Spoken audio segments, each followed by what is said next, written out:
Dinosaur धरती के बहुत ही विशाल और खतरनाक जानवर थे। इस धरती पर एक टाइम डायनासोर का राज था। जिस जगह हम रह रहे हैं वहाँ पर डायनासोर रहा करते थे।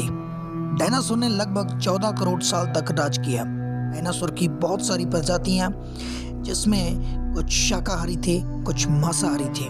कुछ डायनासोर उड़ सकते थे, कुछ पानी में रहते थे और कुछ डायनासोर धरती पर। कुछ डायनासोर बहुत ही खतरनाक और कुछ डायनासोर बहुत ही शांत स्वभाव के थे।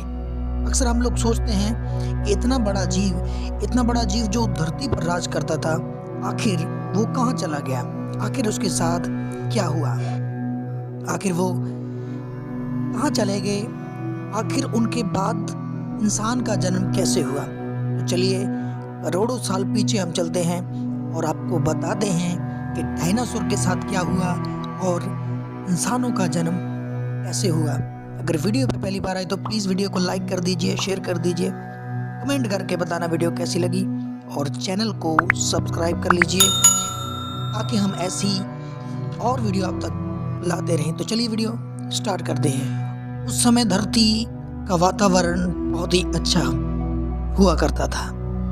धरती पर प्रदूषण बिल्कुल भी नहीं था।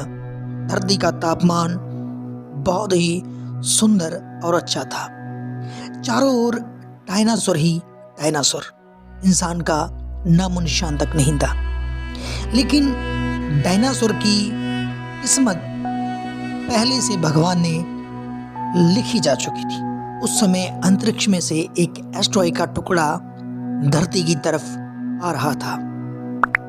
20 करोड़ मील दूर धरती से वो ग्रह का टुकड़ा लगातार 20,000 किलोमीटर प्रति घंटा की स्पीड से धरती की तरफ आ रहा था। धीरे धीरे उस टुकड़े की स्पीड बढ़ती गई। 70,000 किलोमीटर प्रति घंटा जब उसकी स्पीड हो गई तो धरती के नज़दीक वो पहुंचने लगा। वो ग्रह एक आग का गोला था। रोशनी इतनी तेज कि किसी को कुछ नजर नहीं आ रहा था। धरती की तरफ तेजी से बढ़ रहे उस गोले में आग बरस रही थी और अचानक वो गोला धरती पर आ पहुंचा। सभी जीवों की आंखों में से अंधेरा छा गया। 140 किलोमीटर के व्यास वाला ये टुकड़ा आग के गोले में बदल जा चुका था। इसकी रोशनी सारे जीवों को अंधा कर रही थी।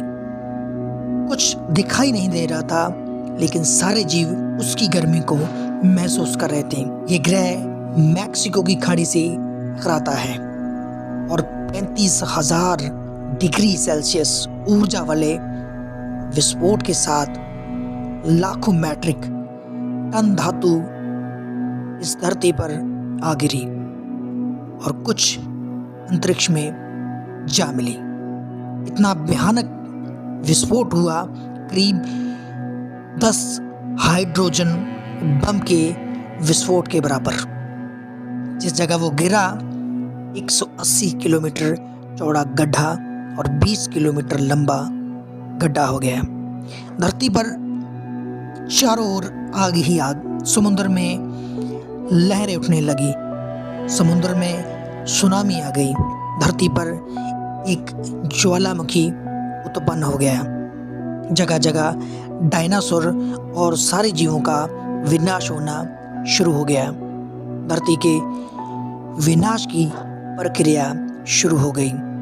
रेडिएशन की मात्रा इतनी ज़्यादा थी कि 800 किलोमीटर के दायरे में जितने भी जीव थे, जितने भी पेड़ पौधे, सब खाक हो गए। हवा में उड़ने वाले डायनासोर शायद बच जाते, लेकिन 40 मिनट के बाद जो तापमान था, जो धुआं था, जो एस्ट्रॉइड था, वो हवा में जा मिला और धरती पर उड़ने वाले जो डायनासोर जीव थे वो भी खत्म हो गए। इस विस्फोट के कारण एक धुएं की जो लेयर बन गई, 90 मिनट के बाद धरती के तरफ वो लेयर वायुमंडल को पूरी तरह धुएं से ढक लेती है और तापमान 200 डिग्री तक पहुंच जाता है। सूरज की रोशनी धरती पर नहीं पहुंचती। पेड़ पौधे और सारी आबादी लगभग नष्ट होकर खाक हो गई। इस गर्मी के कारण डायनासोर और बहुत सारे जीव मारे गए। 90% जीव जिनका खात्मा इस धरती से हो गया। डायनासोर का नामो निशान इस धरती से मिट गया। जो जीव धरती के नीचे थे शायद उनमें 10% जीव बच गए और वो जीव थे मैमन्स, जो हमारे आगे चल के पूर्वज बने।